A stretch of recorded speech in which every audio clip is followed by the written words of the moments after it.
Hello children, hope you all doing good. Let's start today's chapter, Natural Disasters. Introduction. Nature has gifted us that with air, water, trees and many other resources that are essential for human life. These resources make life possible on earth, but sometimes these gifts can become more deadly. The breezy wind that gives us life can also turn violent and take the roof off our heads. Similarly, the water without which life is not possible, can drown every bit of life on the planet. Such natural calamities are called disasters. Disasters are sudden calamities causing great loss to human as well as animal lives. They cause havoc in the ecosystem and results in huge economic losses. Earthquakes, floods, hurricanes, cyclones, etc. are all different forms of such calamities. देखिए nature ने हमें air water trees और बहुत सारे resources gift कर रखे हैं, but कई बार ये गिफ्ट जो है डेडली भी हो जाते हैं, है ना. कई बार इतनी वायलेंट विंड होती है कि वो आप जो रूफ होती है उसको ही लेके चले जाते हैं, राइट. और आप देखिए बिना वाटर के तो पॉसिबल ही नहीं है लाइफ, है ना. लेकिन कई बार इतना ज़्यादा पानी हो जाता है कि वो जितने भी एवरी बिट ऑफ लाइफ को ये डुबो सकती हैं. तो ऐसी जो नेचुरल कैलेमिटीज़ होती हैं उन्हें कहते हैं डिजास्टर्स. और ये डिजास्टर आपके सडन कैलेमिटीज़ होते हैं जिससे कि बहुत ज़्यादा नुकसान होता है ह्यूमंस को, एनिमल लाइफ्स को, हर किसी को, और हमारा जो इकोसिस्टम है वो पूरी तरह से डिस्ट्रॉय हो जाता है. Wind. Moving air is called wind. The movement of air is due to uneven solar heating of the Earth's surface. It takes place at all scales, from local breeze generated by heating of land surfaces and lasting a few minutes to global winds resulting from solar heating of the Earth. The two major influences on the atmospheric circulation are the different heating conditions between the equator and the poles and the rotation of the planet. Given a difference in barometric pressure between two air masses, wind will arise between the two from the area of high pressure to the area of the low pressure until the two air masses are at the same pressure. These flows, however, will be modified by the Coriolis effect in the extratropics. Moving air को wind कहते हैं. आपको पता है जो movement होता है air का वो क्यों होता है कि uneven heating होती है आपके अर्थ सर्फेस की, राइट. तो ये आपके हर स्केल पे होती है, मतलब आपकी जैसे जो लोकल ब्रीज होती हैं, राइट. और आपके जो मेजर इन्फ्लुएंसेस जो आपके एटमॉस्फेरिक सर्कुलेशन में है वो है आपके जो कंडीशंस होती हैं, heating conditions equator and poles के बीच में, एंड जो रोटेशन होता है प्लैनेट का. तो आपका जैसे कि एक डिफरेंस आपका आता है बैरोमेट्रिक प्रेशर में दो एयर मासेस के बीच में. तो विंड जो है वो राइज होती है आपकी area of high pressure to the area of low pressure, जब तक कि जो दो एयर मासेस हैं आपके वो आपके सेम प्रेशर पे नहीं आ जाते. Winds can be classified either by their scale, the kinds of forces which cause them according to the atmospheric equations of motions, or the geographic regions in which they exist. There are upper level winds such as jet streams. Mesoscale winds are those which act on a local scale such as gust fronts. At the small scale are the microscale winds, which blow on a scale of only tens to hundreds of meters and are essentially unpredictable such as dust devils and microbursts. अच्छा देखिए wind को classify किया जाता है या तो उनके scales पे, यानी जो काइंड ऑफ फोर्सेस जिसकी वजह से वो ब्लो करती हैं, या फिर आपका जो जियोग्राफिक रीजन्स हैं जिसमें वो एग्जिस्ट करती हैं. तो जो अपर लेवल विंड्स होती हैं जैसे कि जेट स्ट्रीम्स होती हैं, तो मीजो स्केल विंड्स आपकी होती हैं जो आपके लोकल स्केल पे एक्ट करती हैं, जैसे गस्ट फ्रंट. स्मॉलेस्ट स्केल होते हैं आपके माइक्रो स्केल विंड्स, राइट. और ये जो बहुत आपके ब्लो करती हैं ओनली 10 to 100 ऑफ मीटर्स पे, और ये बहुत ही ज़्यादा अनप्रेडिक्टेबल होती हैं, जैसे कि आपके होते हैं dust dwells and micro winds by spatial scale. Prevailing winds are winds which come about as a consequence of global circulation patterns. These include the trade winds, the westerlies, the polar easterlies and the jet streams. जो आपकी prevailing winds होती हैं ये वो winds होती हैं जो आपका जो global circulation pattern होता है उसकी वजह से होते हैं. A pattern of wind found in bands around the Earth's equatorial region are termed as trade winds. The trade winds are the prevailing winds in the tropics. These winds blow from the high pressure area in the horse latitude towards the low pressure area around the equator. The trade winds blow predominantly from the northeast in the northern hemisphere and from the southeast in the southern hemisphere. आपकी जो trade winds होती हैं ये आपकी tropics की prevailing winds हैं. ये winds जो है आपकी high pressure area से आपकी बहती हैं लो प्रेशर एरिया में, यानी लैटिट्यूड से टुवर्ड्स द इक्वेटर। तो आपकी जो ट्रेड विंड्स है ये प्रिडोमिनेंटली आपकी ब्लो करती हैं फ्रॉम द नॉर्थ ईस्ट, जो आपका नॉर्दर्न हेमिस्फेयर में है, and from the south east and the southern hemisphere. Wind energy is used to generate electricity by a wind turbine typically mounted on a tall tower to reach the higher wind speeds, that is those present above trees and other landscape features. As with photovoltaic electricity, it is generated as DC current that can be stored in batteries or converted to AC current. A wind energy system can be off-grid or grid-tied and can also be used in combination with a PV system. Wind energy से electricity generate की जाती है, आपको तो पता ही है ना, जो विंड टर्बाइंस का यूज़ किया जाता है और उसके बाद फिर आपकी इलेक्ट्रिसिटी उससे जनरेट होती है। तो आपका जो ये आपका with as the photovoltaic electricity ये जनरेटेड होती है आपकी डीसी करंट में, जो कि स्टोर की जा सकती है बैटरीज में, फिर उसको कन्वर्ट किया जा सकता है एसी करंट में। The facility has a grid टायर्ड 10 kilowatt energy excel wind turbine on a 120 freestanding tower with an estimated annual energy output of 8,400 to 10,800 kilowatt hour per year. It uses the utility grid as its battery storage. Thus, it purchases energy when needed and sells electricity to the utility when the generated amount exceeds the building's needs. Cyclones or hurricanes. A deep depression causes the winds to blow violently. It generally takes place when a low pressure area is formed with a high pressure around it. अच्छा देखिए, deep depression होता है जो wind को cause करता है कि जो वायलेंटली ब्लो करती है, और ये जनरली आपका होता है लो प्रेशर एरिया में जब आपका बनता है एक हाई प्रेशर एरिया उसके आसपास हो। साइक्लोन्स और hurricanes have an intense whirl which have very strong current of wind at the center. These are generally seen in tropical latitudes. और आपको जो हरिकेन्स और आपके जो साइक्लोन्स है ये आपके जनरली ट्रॉपिकल लैटिट्यूड्स में देखे जाते हैं। Cyclones are called hurricanes in Atlantic Ocean. They are called in various countries of the world by different names. For instance, hurricanes in China Sea are called typhoons, and in the Indian Ocean they are known as cyclones. देखिए, Atlantic ocean में cyclones को hurricanes कहा जाता है, इसी तरह से आपका जो चाइना सी में हरिकेन्स को टाइफून कहा जाता है, इंडियन ओशन में इसे साइक्लोन कहा जाता है। In the case of cyclones, the winds may blow with a velocity of 50 km per hour. In India, tropical cyclones are common on the east coast, especially in the states of Tamil Nadu, Andhra Pradesh, Odisha and West Bengal. Cyclone के case में जो wind है वो आपके 50 kilometre की velocity से आपकी blow होती है, और ये जनरली आपके देखिए इनमें होता है, ये आपके ट्रॉपिकल साइक्लोन प्रोन एरियाज हैं। Some of the cyclones that have taken place in our country and abroad are given below. Cyclone in Gujarat, June 1998. Cyclone in Orissa, October 1999. Hurricane Katrina in USA, 2004. And Hurricane Ritu in USA, September 2005. The cyclones start over tropical seas. An upward spiral is formed which draws warm water vapors from the sea. On rising, the water vapor condenses, warming the surrounding air and causing the air to rise faster. The air is thus sucked in at the bottom of this whirl and released from the top. More and more water vapor is drawn from the sea faster and faster. The release is faster and so is the generation of energy. The chain reaction thus goes on and on. अच्छा, आपके जो cyclones है ये tropical seize में आपके start होते हैं और एक अपवर्ड स्पाइरल फॉर्म होता है जो कि वार्म वाटर वेपर्स को आपका ड्रॉ करता है फ्रॉम द सी।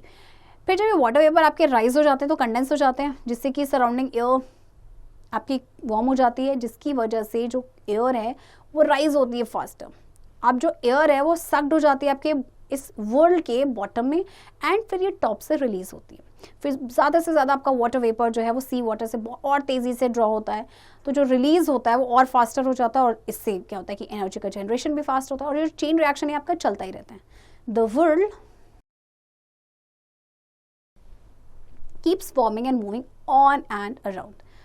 अब ये जो वर्ल्ड है आपका ये बनता ही रहता है और आपका मूव होता रहता है। It only dies down when it runs over a land because in land there is no sea to supply warm water vapour. और जब ये आपका डाई तभी होगा जब ये लैंड पे आपका आ जाएगा, क्योंकि लैंड पे इसको वाटर वेपर का सप्लाई नहीं मिलेगा, वार्म वाटर वेपर का। A good hurricane moves across the sea at a speed of 20 to 30 kilometre per hour. Hurricanes give rise to giant waves and cause torrential rains near coastal regions. This causes flooding with giant sea waves. The hurricanes or cyclones thus cause great damage to life and property. तो उसमें देखिए जो speed होती है 20 से लेके 30 kilometre per our की होती है और इसकी वजह से जॉइंट वेव्स आपकी चलती हैं कोस्टल रीजन में, जिसकी वजह से फ्लडिंग का प्रॉब्लम हो जाता है, बहुत ज़्यादा लाइफ एंड प्रॉपर्टी को नुकसान होता है. Cyclones are seasonal and generally take place in the later part of the summers. Some of the important features of a cyclone are that diameter changes from a modest 80 to a whopping 320 kilometer. They carry with them extremely violent winds which are highly destructive in nature and can cause great damage to life and property. They affect the thickness of the atmosphere. Cyclone normally moves westwards in tropical zones. The velocity of the wind inside the cyclone is generally over 100 kilometers per hour. अब आपके cyclones जो seasonal होते हैं और generally जो summer का जो letter part होता है उसमें होते हैं, तो इनका जो डायमीटर होता है 80 से लेके 320 किलोमीटर तक चेंज हो सकता है. ये आपके साथ एक्सट्रीमली वायलेंट विंड्स को कैरी करती है जो हाईली डिस्ट्रक्टिव होती हैं. ये एटमॉस्फेयर के थिकनेस को अफेक्ट करती हैं. एंड जो साइक्लोन्स होते हैं ये आपके वेस्ट वर्ड्स की तरफ मूव करती हैं ट्रॉपिकल जोन्स में. एंड जो वेलोसिटी होती है विंड की साइक्लोन के इनसाइड वो जनरली आपकी 100 किलोमीटर्स पर आवर होती है. Cyclones get weaker when they reach land because they derive their power from the moisture they draw from the surface of the ocean. Cyclones are quite violent and aggressive on the outside, but on the inside they are quite calm. The calm center is the eye of the cyclone. अब cyclone आपके week हो जाते हैं जैसे ही वो आपके land पे पहुंचते हैं, और साइक्लोन का जो आउटसाइड होता है वो बहुत ही वायलेंट और अग्रेसिव होता है, जबकि इनसाइड जो होता है वो क्वाइट आपका काम होता है. तो जो काम सेंटर होता है उसे कहते हैं eye of the cyclone. Forecasting of a cyclone. The forecasting of a cyclone is done with the help of INSET satellite and some 10 cyclone detection radars by the Indian Meteorological Department. In case of a cyclone, awareness is protection. Therefore, when the authorities detect that a cyclone is on the move, the information is propagated through television and radio. देखिए जो forecasting होता है ये इसको Indian meteorological department करता है, और cyclone के केस में अवेयरनेस इज द प्रोटेक्शन. तो जब भी अथॉरिटीज़ को लगता है कि साइक्लोन आने वाला है तो वो इन्फॉर्मेशन को टेलीविजन या रेडियो के थ्रू प्रोपगेट करती हैं. This is done as a part of disaster warning mechanism put in place to save those who are in the immediate proximity of danger, like the fishermen who might venture into the apparently calm ocean with a massive cyclone building up just a few hundred kilometers away. This puts the fisher folk in danger as the cyclone might reach the shores in a few hours. तो ये जो awareness create की जाती है ये generally fisherman के लिए की जाती है, क्योंकि हो सकता है कि वो सी में गए हों और वो काम पार्ट में हो, लेकिन जो साइक्लोन वो कुछ ही उससे 100 किलोमीटर दूर होगा और कुछ ही घंटों में उन तक पहुँच सकता है. Tornadoes. Tornadoes are one of the nature's deadliest forces. They are a kind of cyclones, but their area is very small, 1 kilometer wide at the most. They are also called twisters. Tornadoes, जिन्हें twisters भी कहा जाता है, ये भी काफ़ी deadly होते हैं, but इनका एरिया जो होता है काफ़ी small होता है. Tornadoes are characterized by violent winds that rotate in counter-clockwise direction north of equator and clockwise south of equator. The speed of tornadoes is up to 450 kilometers per hour. The speed of wind in a tornado is a main cause of death and destruction in certain parts of the world. Australia is more likely to have tornadoes. Tornadoes में आपकी violent winds चलती है जो कि clockwise direction में आपकी चलती हैं north of equator and clockwise south of equator. तो जो स्पीड होती है टॉर्नेडोज की आपकी होती है लगभग 450 किलोमीटर पर आवर, जो कि बहुत ही ज़्यादा होती है और इसकी वजह से काफ़ी ज़्यादा डिस्ट्रक्शन होता है. ऑस्ट्रेलिया जो है यहाँ पे काफ़ी टॉर्नेडोज देखने को मिलते हैं. Precautions against cyclones. Broadcasting of weather bulletins helps people prepare for the onslaught of cyclones. Keep an emergency kit ready at home so that when the cyclone comes raging, you are prepared to deal with the situation. If the area where you live is prone to the occurrence of cyclone, it is advisable that you move to some safer place during the cyclone season. Store sufficient non-perishable food items in waterproof bags so that you have enough food stored up for the difficult times. सबसे पहले जो आपकी जो weather bulletins आपकी broadcast होती हैं ये लोगों को प्रिपेयर करती हैं कि वो साइक्लोन के अगेंस्ट अपने आप को प्रिपेयर करें और अपने आप को किसी सेफर प्लेस पे वो लेके जाएं. हमेशा इमरजेंसी किट हमेशा रेडी रखें, और अगर आप ऐसे एरिया में रहते हैं जो साइक्लोन प्रोन है तो आपको ये एडवाइस किया जाता है कि आप साइक्लोन सीजन में किसी सेफर प्लेस पे चले जाएं. नॉन पेरिशेबल फूड आइटम को आपको वाटरप्रूफ बैग में आपने सफिशिएंट अमाउंट में उसको स्टोर करके रखना है ताकि डिफिकल्ट टाइम्स में आप उसे यूज़ कर सकें. Going into the sea during cyclone season might mean going into the jaws of disaster, so stay off the sea. Once the cyclone has passed, check for gas leakage and dry electrical appliances. Leakage of moisture in the electrical circuit may prove disastrous when the current passes through it. और cyclone season में अगर आप समुद्र में जाने से बचें, क्योंकि समुद्र पे जाना मतलब अपनी ये है कि मतलब we are going into the jaws of disaster. और एक बार जब आपका साइक्लोन चला जाए तो गैस लीकेज को चेक करें, इलेक्ट्रिकल अप्लायंसेस को ट्राई करें. If you are inside a school or a large building, do not stand under an area with very large roofs such as hall because they are more likely to fall first due to high wind speeds. If you are outside, find cover under an overpass. Always crouch down and make yourself small. Best way to take precaution is to be alert and follow instructions. So listening to weather forecast is important.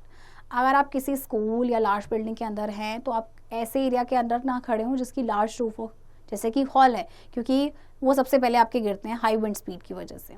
और अगर आप बाहर हैं तो आपने क्या करना है, आप क्राउच डाउन करेंगे और अपने आप को छोटा कर लेंगे, right.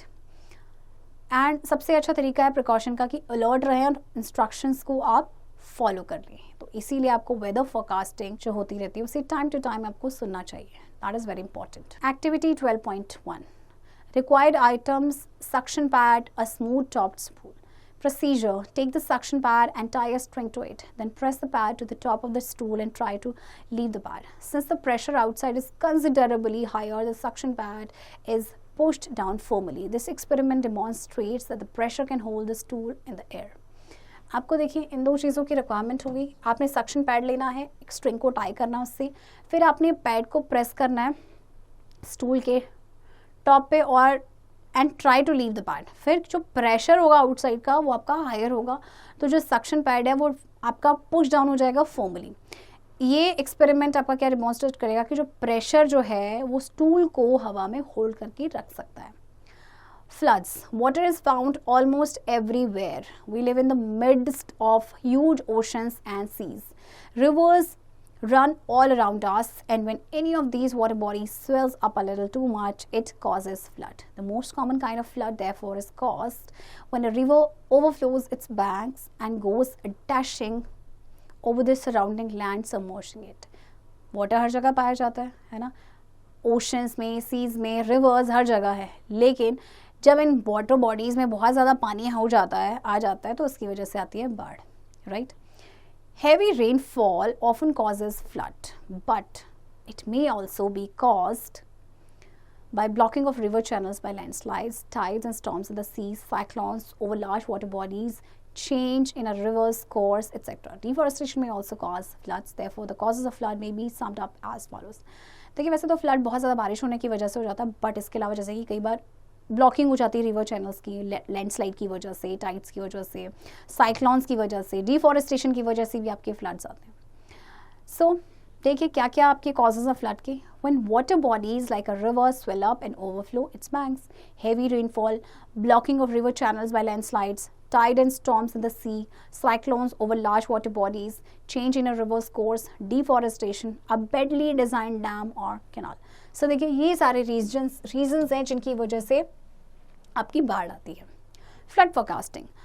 Forecasting of flood aims at providing prior information regarding the impending occurrence of floods. Early warning facilitates timely action, which in turn saves lives and property and prevents destruction. The Central Water Commission, CWC, having begun flood forecasting in 1958, set up its first forecasting station at Old Railway Bridge, Delhi. तो देखिए flood की जो forecasting होती है उसे करते हैं central water commission CWC, और वो इसीलिए करते हैं ताकि टाइमली एक्शन लिया जा सके, लोगों की जान बचाई जा सके, टाइमली आपके एक्शंस लिए जा सकें, राइट. तो ये आपका जो पहला फोरकास्टिंग स्टेशन था ये आपका था ओल्ड रेलवे ब्रिज दिल्ली में, जिसको सेटअप किया गया था 1958 में. Now, the number of forecasting stations is over 300 spread across 66 river basins. The network is spread all over the country, covering most of the interstate rivers. The technique for forecasting is being improved day after day to make the predictions more accurate. As a result of these sustained efforts on the part of the governmental agencies, the CWC in particular has reduced the losses caused by floods to a large extent. आप देखिए जो forecasting station हैं आपके बढ़ चुके हैं, जो आपके हैं 300 and over spread across 66 river basis. Precautions against floods. It is advisable that one knows the routes to safe locations where one could take shelter during the times of flood. First aid kit must be kept ready at all times to attend any emergency that might occur due to the occurrence of flood. If the area where you reside is prone to flood, keep listening to the weather bulletins that are telecast or broadcast. Keep medicines ready for snake bites because during floods, these deadly creatures are washed out to their abodes.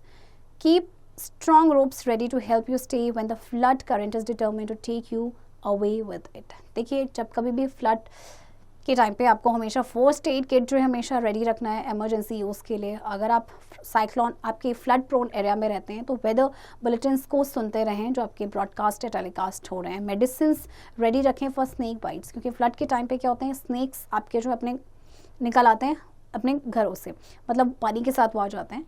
And strong ropes को हमेशा ready रखें, क्योंकि हो सकता है कि जो flood current है वो आपको अपने साथ लेके जाए, तो इसीलिए आप स्ट्रॉन्ग रोप्स को रखें ready. Torches, match boxes and candles to come in handy, so keep it. Adequate stock of fresh water and food items packed in waterproof wrappers would help you survive the days when you will be in flood water with no food, no drinking water. Sticks to prevent snakes from coming too close must also be kept handy. Turn off power and shut off electrical appliances because electric current in flood water can take a number of lives in a moment. During flood, drink only boiled water and freshly cooked food because floods bring a number of diseases with them. Torch, match box, candles ये अपने साथ रखें, right. Fresh water, food items जो आपके pack होने चाहिए waterproof rappers में, इनका एडिक्वेट आप स्टॉक रखें. एंड इसके अलावा जो आपके इलेक्ट्रिकल अप्लाइंसेज हैं उनको उनकी पावर ऑफ कर दें, उनको स्विच ऑफ कर दें. फ्लड के टाइम पे क्या होता है कि सिर्फ आप बॉइल्ड वाटर ही पिएं और फ्रेशली कुक्ड खाना जो है वही खाएं, क्योंकि फ्लड के टाइम पे बहुत सारी डिसीज़ फ्लड के टाइम पे क्योंकि वाटर आपका कंटामिनेट हो जाता है, इसलिए बहुत सारी डिसीजेज उससे पैदा हो सकती हैं. Earthquake. A sudden movement under the Earth's crust causes intense movement and vibrations. It is a form of energy of wave motion and is transmitted through the surface layer in the Earth. The epicenter lies directly above the point of origin of the earthquake called focus in the interior of the Earth. The seismic waves causes shaking of the ground, which goes on reducing in strength over several hundred kilometers in diameter. This point of sudden energy or fracture is called epicenter. This kind of sudden movement is called the earthquake, and it can cause serious damage to the property, which in turn can result in the loss of lives. It may be interesting and alarming to note that nearly 55% of the total area of a country is prone to earthquakes. देखिए कई बार sudden movement होता है earth crust के अंदर, जिसकी वजह से intense movement and vibrations होती है. तो ये फॉर्म ऑफ एनर्जी है वेव मोशन की, जो कि आपके ट्रांसमिट होती हैं through the surface layer in the earth. तो जो एपी सेंटर होता है वो डायरेक्टली आपके पॉइंट ऑफ ओरिजिन के ऊपर होता है, जिसे कहा जाता है फोकस, जो कि आपके अर्थ के इंटीरियर में होता है. सिस्मिक वेव्स जो होती हैं उसकी वजह से ग्राउंड की शेकिंग होती है, राइट. एंड ये जो पॉइंट होता है जहाँ आपका सडन एनर्जी या फ्रैक्चर का, that is known as epicentre. तो ये जो आपका सडन मूवमेंट होता है दैट इज कॉल्ड अर्थक्वेक, और इसकी वजह से भी काफ़ी नुकसान हो सकता है. एंड आपको पता है कि नियरली 55% जो टोटल एरिया हमारी कंट्री का that is prone to earthquake. Effects of earthquakes. The stability of the earth is disturbed. The building crack and break apart. Mostly large buildings are badly affected due to earthquake. Landslides are often caused due to heavy earthquakes. Roads, flyovers, electric poles are also damaged due to earth shaking. जो अर्थ की stability है वो disturb हो जाती है because of earthquake. Buildings में cracks आ जाते हैं, ब्रेक हो जाते हैं, बहुत सारी बिल्डिंग्स आपकी बैडली अफेक्ट होती हैं. लैंडस्लाइड्स आपके होते हैं, वो कब होते हैं? हेवी अर्थक्वेक्स की वजह से. रोड्स, फ्लाईओवर्स, इलेक्ट्रिक पोल्स सब के सब डैमेज हो जाते हैं अर्थ की शेकिंग की वजह से. Drought. Drought is a condition of abnormally dry weather within a geographic region where some rain might usually be expected. The term drought refers to the condition of dryness for a long time because they are directly connected with one of the initial needs of life, that is water. They cause famine and starvation of all creatures. A large number of plants and animals die due to drought. Cracks appear on the land and the groundwater level falls dangerously. In this situation, it becomes impossible to grow the crops when there is no rainfall. Drought का मतलब होता है सूखा पड़ना, यानी कि बहुत लंबे समय तक किसी पर्टिकुलर एरिया में बारिश नहीं हुई है या बहुत थोड़ी बारिश हुई है, राइट। तो इसकी वजह से क्या होता है कि अब जितने भी जो क्रीचर्स हैं, क्योंकि बारिश नहीं है, पानी नहीं है, तो आपकी क्रॉप्स नहीं हो पाएंगी, तो आपके जो एनिमल्स हैं, लोग हैं, वो भूख से मरना स्टार्ट हो जाते हैं, राइट। क्रैक्स लैंड पे अपीयर होना शुरू हो जाते हैं, जैसे कि ये पिक्चर में नज़र आ रहा है, बिकॉज ऑफ ड्रॉट। और ऐसी सिचुएशन में क्या होता है कि आपकी क्रॉप्स ही नहीं ग्रो कर पाती हैं। Crops do not grow, people start starving due to shortage of food material in drought affected area. Drought is a weather hazard. It has both primary and secondary effects. Primary effects include loss of livestock and other animals, and the secondary effects include famine, spread of disease and death, and changes in our social life. तो crops आपकी grow नहीं करेंगी तो लोगों को खाने को क्या मिलेगा, एनिमल्स को क्या मिलेगा। तो इसके आपके प्राइमरी सेकेंडरी इफेक्ट्स भी हैं। प्राइमरी इफेक्ट्स में जैसे कि लाइफ स्टॉक है, अदर एनिमल्स हैं, ये इनका लॉस हो जाएगा। सेकेंडरी आपके जो इफेक्ट है उसमें आपका फेमीन है या डिसीज़ का स्प्रेड होगा, डेथ होगा, right. Effects of droughts, deaths due to starvation, migration और rehabilitation. Effects of droughts: deaths due to starvation, migration or rehabilitation of families from drought affected areas, shortage of food and fodder shortage of drinking water shortage, loss of livestock and other animals, spread of diseases and deaths. So देखिए ये सारे ही effects आपके होते हैं drought की वजह से। लोगों को खाने को नहीं मिलता है, अपने घर उनको छोड़ के जाना पड़ता है, माइग्रेट होना पड़ता है, राइट। बहुत सारे आप लाइफ स्टॉक का लॉस हो जाता है, लाइफ का लॉस हो जाता है। Thunderstorms. These are caused when the moist air rises up rapidly and the water vapor inside condenses into tiny drops of water. These droplets freeze into small ice particles. Condensation and freezing releases a huge amount of heat, which heats the air up and pushes it hard. The water and ice particles collide and rub against each other violently, which builds negative charge in the cloud. अच्छा, ये आपके कब होते हैं? जब आपकी moist air rise up होती है rapidly and जो water vapor होता है ना इनसाइड, वो कंडेंस हो जाता है आपके टाइनी ड्रॉप्स ऑफ वाटर में, तो ये ड्रॉपलेट्स फ्रीज हो जाते हैं स्मॉल आइस पार्टिकल्स में। कंडेंसेशन एंड फ्रीजिंग जो है एक huge amount of energy release करता है, जो कि एयर को हीट अप करता है and then pushes it hard. Water और जो आइस पार्टिकल्स होते हैं वो कलाइड करते हैं एंड रब करते हैं अगेंस्ट ईच अदर वायलेंटली, जिसकी वजह से एक नेगेटिव चार्ज आपका बिल्ड हो जाता है इसमें, क्लाउड्स में। Thunderstorms form when significant condensation resulting in the production of a wide range of water droplets and ice crystals takes place in an atmosphere that is unstable and supports deep, rapid upward motion. This often happens in the presence of three conditions: sufficient moisture accumulated in the lower atmosphere reflected by high dew point temperature, a significant fall in air temperature with increasing height called a steep adiabatic lapse rate, and a force such as mechanical conversions along a cold front to focus the lift. This charge is released in lightning, which causes the surrounding temperature to shoot up to as much as 30,000 degrees Celsius. तो देखिए आपका ये तीन conditions की presence में होता है।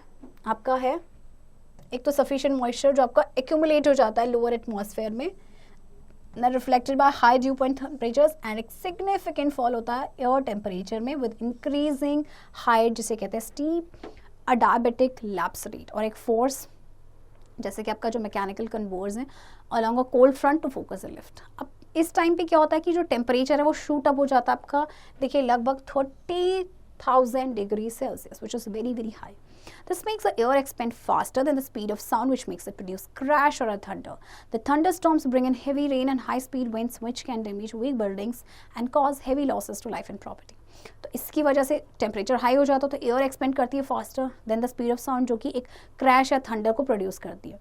तो जो थंडर स्टॉर्म्स होते हैं उनकी वजह से हैवी रेन आती है, हाई स्पीड विंड आती है, जिसकी वजह से वीक बिल्डिंग्स आपके डैमेज हो जाते हैं, लाइफ एंड प्रॉपर्टी का बहुत ज़्यादा नुकसान होता है. Did you know thunderstorms have had a lasting and powerful influence in early civilization? Romans thought them to be battles waged by Jupiter, who hurled lightning bolts forged by a volcan. Thunderstorms were associated with the thunderbirds held by Native Americans to be a servant of the Great Spirit. Thunderstorms का पहले time पे early civilisation पे एक powerful influence था. उन्हें लगता था कि मतलब this is because of God's rage, right. And Romans का तो मानना था कि it is a battles wage by Jupiter, जो कि लाइटनिंग बोल्ट को होल्ड कर रहा है, was by Vulcan. Activity 12.2. You must have seen how the clouds on the line sway in wind. They might give you a rough idea of the strength of the wind current and also its direction. But to ascertain the direction of the wind accurately, a wind vane is very useful. You can very easily find out as to what the direction of the wind during wind current is. देखिए, आपने कपड़ों को स्वे करते हुए देखा होगा wind में, तो आपको एक रफ आइडिया मिल जाता है कि विंड करंट की स्ट्रेंथ क्या है और इसकी डायरेक्शन क्या है. बट आपका जो विंड वेन है, इससे आप विंड की डायरेक्शन को एक्यूरेटली, उसकी जो डायरेक्शन है उसको पता लगा सकते. Making a wind vane, materials required: a piece of wood with a hole in the middle, a stiff cardboard with sufficient strength, a knitting needle, a straw, a tube of adhesive, a compass, a pair of scissors, discarded pen top. So in materials की आपको requirement होगी wind vane बनाने के लिए. Procedure for making the vane: cut the cardboard with the help of scissors to make an arrowhead and a tail. Then cut slits at the ends of the cardboard equal to the thickness of the straw. Now, the cardboard pieces have to be inserted at the opposite ends of the straw. Take a knife and try to balance it on the straw so that you could find the balance point of it. Once you have found the balance point of the straw, fix the pen top or its balance point with the help of the adhesive. Allow it to dry. देखिए, आपको cardboard को cut करना है seizures की help से, आपको arrowhead और tell बनाना है.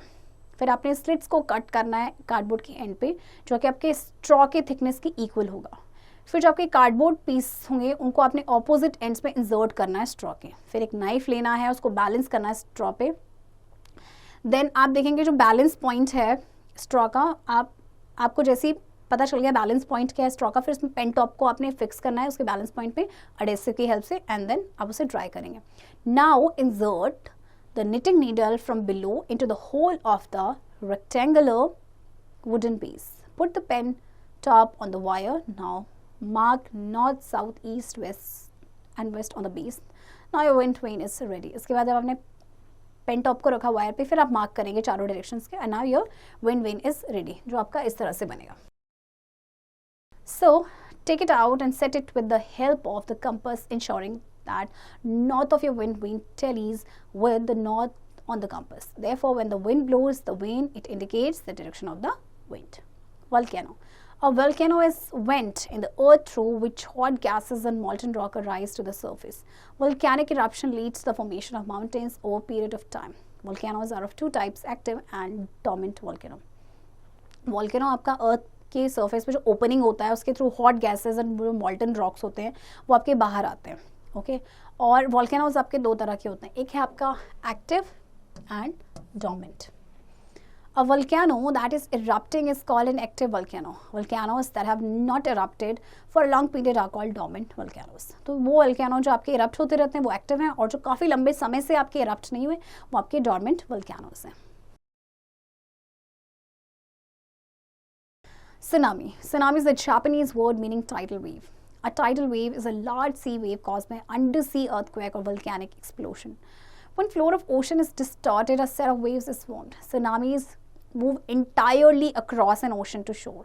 A tsunami can have waves of 60 to 120 meters high and speeds up to 800 km per hour. Tsunamis have destroyed entire towns and killed lakhs of people in past years. For example, on 26 December 2004, tsunami waves struck the town of Chennai, India and killed lakhs of people. Tsunami एक Japanese word है. इसमें आपका क्या होता है कि tidal waves जो होती हैं आपकी एक लार्ज सी वेव कॉज होती है जब कभी भी अंडर सी अर्थक्वेक होता है या वोल्केनिक एक्सप्लोशन होता है. तो सुनामी की जो वेव्स होती हैं आपकी 60 से लेके 120 किलोमीटर हाई होती है, उनकी स्पीड होती है 800 kilometre per our. You can imagine कितनी ज़्यादा स्पीड है. ये पूरे टाउन को डिस्ट्रॉय कर सकती हैं. बहुत सारे लोगों को जाने गई हैं सुनामी की वजह से. 26 दिसंबर 2004 में भी सुनामी जो है चेन्नई में आया था, एंड इसकी वजह से लाखों लोग मारे गए थे. Points to remember.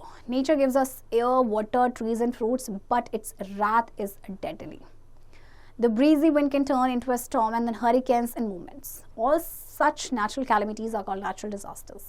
A deep depression causes the winds to blow violently. It normally occurs when a low pressure area is formed with high pressure around it. Hurricanes give rise to giant waves and cause torrential rains near coastal regions. The most common kind of flood is caused when a river overflows its banks and submerges the surrounding land. Heavy rainfall often causes flood. Deforestation may also cause floods. A sudden movement under the Earth's crust causes intense movement and vibrations. This is called the earthquake. Thunderstorms are caused when inside a cloud the warm and moisture rises up rapidly.